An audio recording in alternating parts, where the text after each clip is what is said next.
guys, welcome to episode 69 of my Warhammer Conquest review series.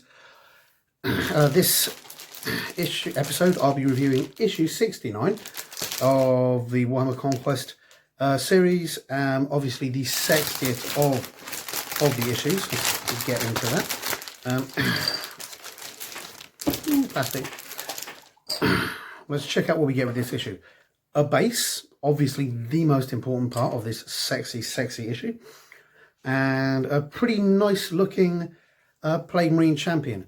As always with GW stuff, it's got a massively good amount of detail, and the details are nice and deep cut, so it's going to take paint well.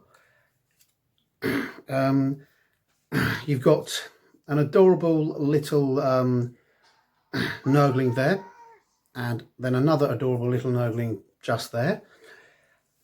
So you get two little Nurglings there.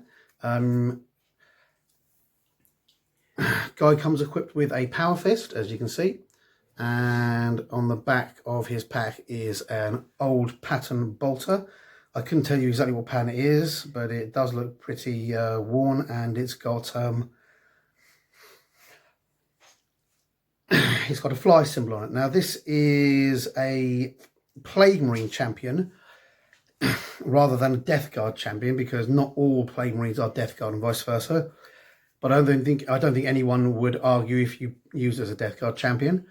It's got two heads. This human head with one horn sort of twisted away there in a very Cronenberg-esque way. If you don't know what Cronenberg is and you're a Nurgle player, you really should look it up. Frankly, if you don't know what Cronenberg is and you're a Chaos player, you should really look up Cronenberg, watch a couple of his movies, just to kind of get a thing. Obviously, don't do it if you're a kid, because they are disgusting and disturbing. And the other head we've got here is, a kind of sort of classic Night Skull looking thing with a single domed eye going on, so that's pretty cool. Yeah, that's a very nice model,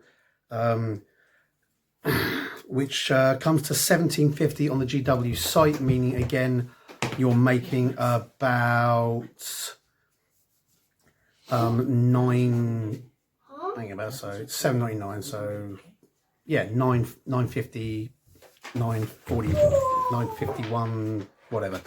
You're making about $9.50 on this, or you're saving about $9.50 on this. So that's another. Sorry, that's another issue that's well worth buying. Let's get into the issue. Got some, as always, some fantastic artwork on the front cover, and the contents page printed on behest of our spiritual liege Ian. Let's have a look. First page is a nice list of Dark Angel's successor chapters. Interesting fact, for a while Dark Angels were forbidden from making any more chapters because the Inquisition and the Imperial bureaucracy and the Lords of Terror thought they were up to something. They knew they had a conspiracy, but they didn't know what it was, and they were worried that the Dark Angel chapter was going to do something like build an empire or secede or something. So whilst there were a load of Dark Angel chapters, they've been pretty much stopped. Well, they had been pretty much stopped building any until very recently. I don't know if that's started up again, but I can imagine it would have, being as I imagine Gilliman knows exactly what went on and doesn't give a crap. You've got some cool chapters. You've got the Angels of Redemption, the Angels of Absolution, the Angels of Vengeance, which are actually using the more original Dark Angel colour scheme of black and red. There is some debate on the Dark Angel colour scheme, whether it should be black or whether it should be green. Officially, it's a dark green called Caliban green, but on the initial box of White Beaky Marines, it was black. Then they were made green, and someone said Salamanders were made black, but then Salamanders were also made green, and Black Templars were made black. So there's a lot of that. I suspect it's just because black is hard to paint. So I mean, Dark Angels when they first came out looked a bit more like that. Now they look a bit more like the Blades of Vengeance with that beautiful dark green.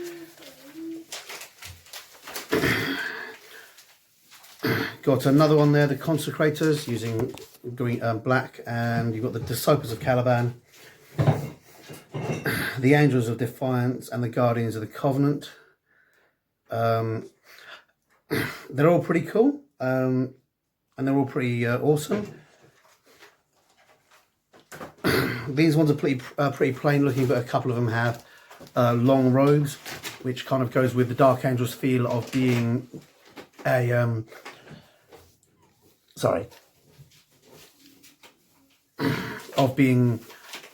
a pseudo-monastic order. They're very much like the Knights Templar or Knights of St. John, in that they're very much knights and champions at the same time. They have a semi-religious thing going on, so that's pretty cool. Some of you who've seen the older models may have noticed there was a lot of feathers about. They had a couple of bits and pieces where they seemed to be experimenting with either Native American iconography or large winged helmets with wings more reminiscent of Polish lancers. I'm not sure what happened there. I'm guessing maybe they decided to steer away from the sort of Native American looking iconography into the more sort of like Holy Knight looking iconography, and then they included some Polish stuff, because frankly if you look at a lot of the weird Polish stuff, it is quite cool. So that's where you can get the guys with big wings and stuff like that. Bear with me a second, I've just got to sort the camera out. Sorry about that, blinking light on the camera. Well, the camera on my phone. So that's what we've got for Dark Angels at the moment. Next we've got Armies of the Imperium, the Astra Militarum. If you're not familiar, the Astra Militarum is the new name for the Imperial Guard, as opposed to the Tempestus Scions, which are sort of the Imperial Guard elite. Both are pretty cool. The Astra Militarum are just the basic human warriors of the Imperium. While they lack in individual strength, they make up for in numbers. The Imperium takes tithes from thousands or millions of worlds. So, you know, they're taking tens of thousands to millions of men from millions of worlds, giving them billions of Imperial Guard. And sometimes all they do is literally just throw guard at something until it dies. It's much more wasteful than the sort of the elite nature of the Marines, but with the resources it takes to create a Marine, you can make like 100 or 1,000 Imperial Guard. Their weapons are still high tech. They use sort of lasers and things like that, but they're primitive, often primitive compared to the Marines, and often poorly equipped. Let's go through this. The Astra Militarum is truly colossal. Most civilized planets in the Imperium raise their own armies and are required to send a percentage of their fighting force to serve in the Astra Militarum regiment, or in an Astra Militarum regiment. Some regiments are well-respected fighting forces equipped with the latest military equipment, whilst others are ragtag bands of criminals and exiles who are equipped with ancient war gear and creaking vehicles. The lifespan of the average Militarum trooper can be measured in mere hours, for a single human is no match for humanity's deadly enemies. However, by working together under a good commander, an Astra Militarum regiment can use its superior numbers to engage the enemy in a grinding battle of attrition. It's worth noting, when the Emperor conquered the Imperium in the Great Crusade, he had a lot of Imperial Guard, and they were called the Imperial Guard, but they were equipped very, very well. They were all massively, they were all sort of, well, exceptionally well equipped, and fought alongside the Marines almost always, with the Marines being the spearhead and them being the numbers.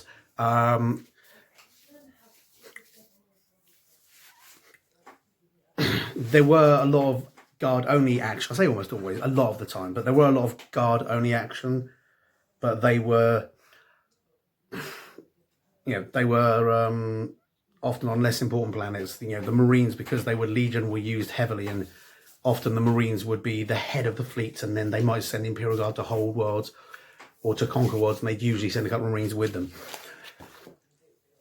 Whereas the Imperial Guard now have a massive sort of variance on how good the equipment is. Most of them fighting with the ubiquitous las rifle, and they often fight alone and without Marines. It's whereas it was common for Imperial Guard to see Marines, now in the current Wiki universe, it's rare for Imperial Guards to see Marines. We've got a lot of the regiments here, including the Cadian Shock Troops, the Catachan Jungle Fighters, the Valhalla Ice Warriors, Cadian Catachan Valhalla, Death Corps of Krieg, Vostrian Firstborn, Armageddon Steel Legion, Talon Desert Raiders, and Mordian Iron Guard. It's worth noting at one point or other, all of these regiments and more have been available from GW. There were even ones called the Praetorians, who were your standard sort of British white hats, as you've seen in Zulu. I've seen a few massive armies of those guys. And there are other Imperial Wards as well. A lot of the time what you do is you pick the one you like and you go with it. Currently the most commonly available are the Cadians and the Catachans, because their boxes are newer boxes. I believe Death Corps and Vostroyans and Armageddon were at one point available from Forge World, although I don't know if they still are. And a lot of them are things that you can modify. If you're okay with not playing entirely GW models, you can modify some of the guys with heads from things like Victrix models or some of the historic games. You've got to be aware of scale, because GW stuff is usually a bit bigger, and a lot of the historic stuff works on 28mm. But provided you're not planning to play them in any official GW competitions, where of course everything has to be GW, you can create some fairly unique guards by picking up bits and pieces here and bits and pieces there. There are a lot of sites like Puppets of War as well. Puppet Wars. And others that do individual heads that can be put onto them to kind of give them a certain feel. We've also got the Lehman Russ, which is the standard battle tank for the Imperial Guard. Allegedly, a rumour I once heard was that the Lehman Russ and the other battle tanks were meant to be Space Marine, and the Predator and the Rhinos, because they were smaller, were meant to go with Imperial Guard, but at a late stage in development they swapped it because they realised that the Imperial Guard needed something other than being just a poor man's version of Space Marines. So the Imperial Guard got the bigger tanks, which is why the Lehman Russ is actually called the Lehman Russ, because it was meant to be a Space Marine tank named after a Space Marine Primarch. And it's also why the Lehman Russ and the early Space Marine Land Raiders had very similar looks, because they were initially meant to be part of the same force. I don't know whether that's actually true or not. It's just one of those nice little urban legends that sounds like it should be true, and it, seems to match some facts. Most urban legends match some facts. It's getting to match all of them, that's the thing. Here we've got some beautifully painted Imperial Guard armies. If you are going to start collecting Imperial Guard, do remember that you need a lot of models. It is, it's a bit like Orcs or Tau or Tyranids, in that it is very much a Horde army. It fights differently to most Horde armies because you don't have massive units, and the fact that you have 10-man units can kind of provide a backstop to the amount of destruction an enemy can cause. But sorry, just make myself comfortable. But you will be buying a lot of models. They're not necessarily as expensive as other models, but once you start adding them up to get a fully thematic Imperial Guard force and to get enough to make a decent amount of points on the table, you will find that it's more expensive on an army for army basis than a lot of other armies. It's one, you compare it particularly to, for example, Primaris Marines, where they've got heavy armor, 2 wounds, and so on and so forth. The power value and points value for Imperial Guards are much lower. So consequently, in order to make up the points numbers, you need more of them. So, that's always worth, it's always worth thinking about whenever you're building an army, is what are your limitations and what's your budget. Have you got enough space for a massive army that fields a lot of tanks, or do you need to keep your army fairly compact and fairly limited? And what's your budget? How quickly are you going to be able to get an army together? I once did an inquisitorial army based on Imperial Guard stormtroopers. I finished the last set on my birthday, which was exactly the same day they brought out the Grey Knight Codex, which supplanted the Inquisition Codex and made my army, which was basically an Imperial Guard elite army, made my army obsolete. It was amazing. So you've got to consider how long it's going to take you to get the army together, as amongst other things, when building any army, particularly model heavy armies like the Imperial Guard, because GW are constantly updating and changing the rules to improve them and to balance them and things like that.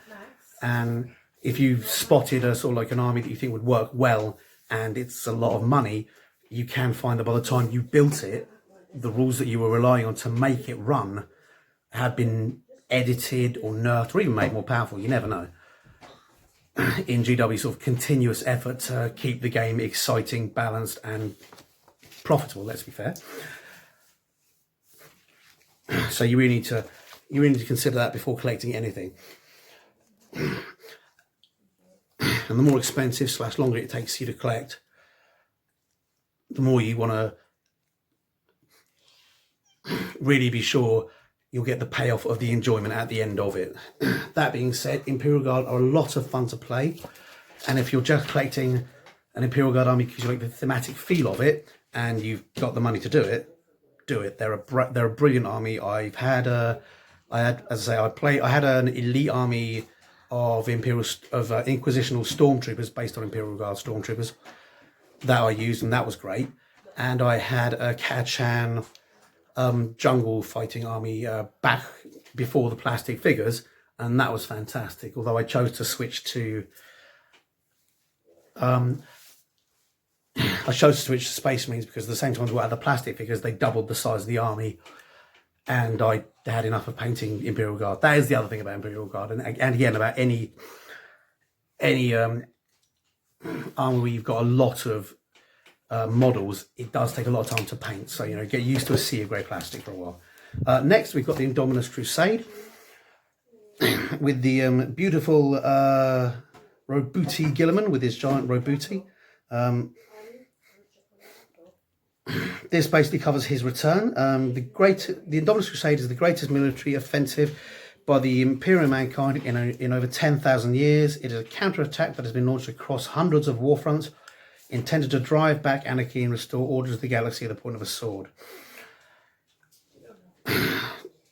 It's really cool. The opening of the Great Rift began a period of crisis in the Imperium, bigger than any since the Horus heresy. Half the Imperium realm vanished behind the nightmare shadow, completely cut off from the rest of the Imperium. Even those planets fortunate enough to stay in contact with Terra were not safe, as legions of enemies took advantage of the disaster. Untold trillions of Imperial citizens died every day that passed, and contact with more and more worlds was lost as they fell to the many enemies of mankind. It then goes on to explain how Robert Guilliman saw what needed to be done and welded everything together to the greatest force that had been seen for ages and ages and ages. And he also knew he was going to be rushed and everyone was going to die. So basically it just covers, I don't want to give you too much because it is the current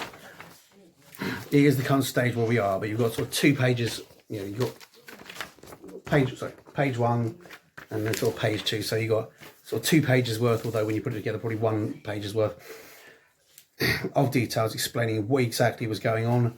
And you can see there that a lot of stuff's been brought out to fight, including knights that weren't seen that much outside Forge Worlds have now been co-opted in. Sisters of Silence are now being used where they hadn't been used for a while. And the Custodes are now being used in armies across the Imperium rather than staying at home just protecting the Emperor. So it's all really cool, and it's where we stand now until GW next advance the plot, which we're all hoping they're going to do with another Primarch at some point. Next we've got Demons of Nurgle, Epidermis. Carried into battle atop a mound of screeching Nurglings. Epidemus, not Epidermis. Or Epidemius, maybe. Moves amongst Nurgle's demonic legions, keeping count of the many diseases and poxes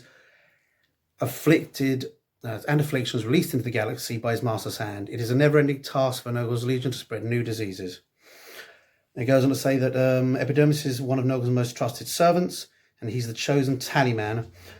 It's his job to keep track of the many diseases. So basically, he is a ramped up plague bearer, who are the tallymen of Nurgle, and that is what plague bearers do. They're basically civil servants kind of thing that basically have to keep tally of and keep track of everything. This was kind of placed on the fact that, particularly in the 80s, the civil service and the taxmen were considered very much these sort of grey men who, just basically sucked the life out of everything. You did stuff and made a ton of money, and they came and just sucked the life out of your business, which frankly is rubbish. They're just like normal people. My uncle's a taxman, he's perfectly nice. But in the 80s, when these were made, there were lots of films being made, like 1984, like Brazil, and a lot of things that sort of very much portrayed it as a very sort of grey, life-sucking, boring, bureaucratic job. And you can see how that got co-opted into Nurgle. So basically, Epidemius is the head of the Nurgle civil service, if you will. And it's his job to guide all the other plague bearers in tallying the diseases and things like that. It's quite cool because whilst he is larger and rotund than a standard plague bearer, he does have the single horn and the single eye and the rusty sword.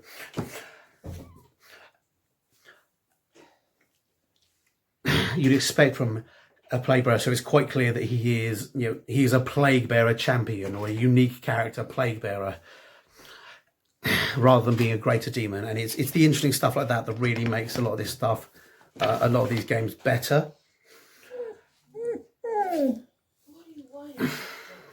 Here we've got the model on the horse, and yes, Roxy, sorry, my dog's put its head, well, one of my dogs, just show you, has put her head between my laps. Say hello, Roxy, and is now whining for attention. So you've got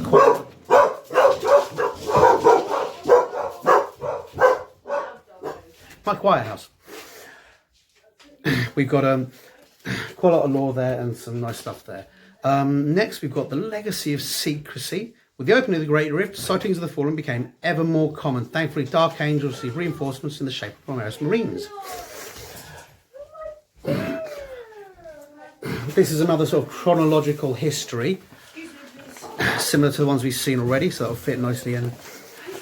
This one explaining the background of the Dark Angels. From early on, right into the descent, the Darkest Angels, which has got a lot of cool stuff in it. Next, we've got the Plague Marine Champion and how to build it. Those ever important Clipper safety rules. Lesson someone losses an eye.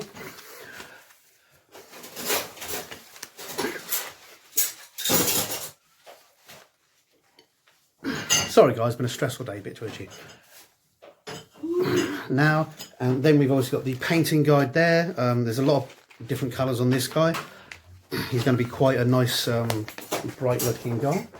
So that's going to be something nice for you guys to do. Then we've got the mission briefing for patrol duty, or petrol duty as I almost said, which is the mission briefing for the next one. This one we've got, again, all three mats. You've got the Death Guard deployment zone, the Space Marine deployment zone, and the objective deployment zone. So you're going to get into combat very quickly there. The armies are a maximum power rating of 40, with both Death Guard and Space Marines getting 3 command points. The Space Marine player deploys their battle line units, which are the guys with these guys, in their deployment zone. The Death Guard deploys all of their units. At the end of the Space Marine player's movement phase, their remaining units will move on to the battle from the battle mat from the Space Marine player's mat edge, which is just here. Basically, the Death Guard have outflanked your battle line force, and any elite forces have to come back and rescue them, which is pretty cool. It's nice to see that they're not just sticking a smash and grab now that they've opened up the army building thing. Death Guard player takes first turn, so that's going to counter the fact that the Space Marine player or rather that's going to be countered by the fact the Space Marine player then gets to bring on units as he or she chooses. The victory conditions: Death Guard score 2 victory points for each unit that ends the game in the objective zone shown in the mat. Kill the Warlord, 1 victory point. Space Marines score 1 victory point for each enemy unit they eliminate. This game lasts for 5 rounds. So that's a nice basic straightforward one with an interesting little twist. So that should be a lot of fun for you guys to play. Right, you can tell I'm wrapping up. The banging and barking was my takeaway arriving at the door, and I'm hungry. Got biryani.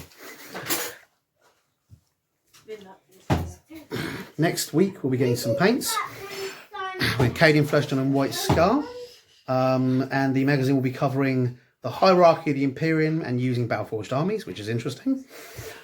Following that, we've got the Mechanicum sector. It's worth noting some of the bits for this model actually came in a previous edition.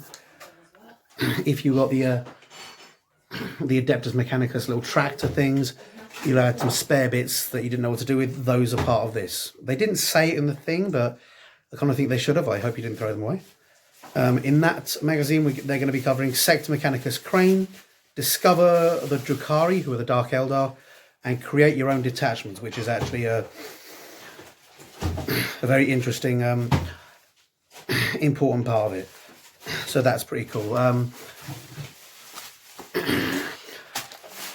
As always, I don't collect Death Guard, so this is of no use to me. Leave a comment under the video and I will roll a dice randomly, and you have a chance of winning this £17.50 worth of Plague Marine Champion.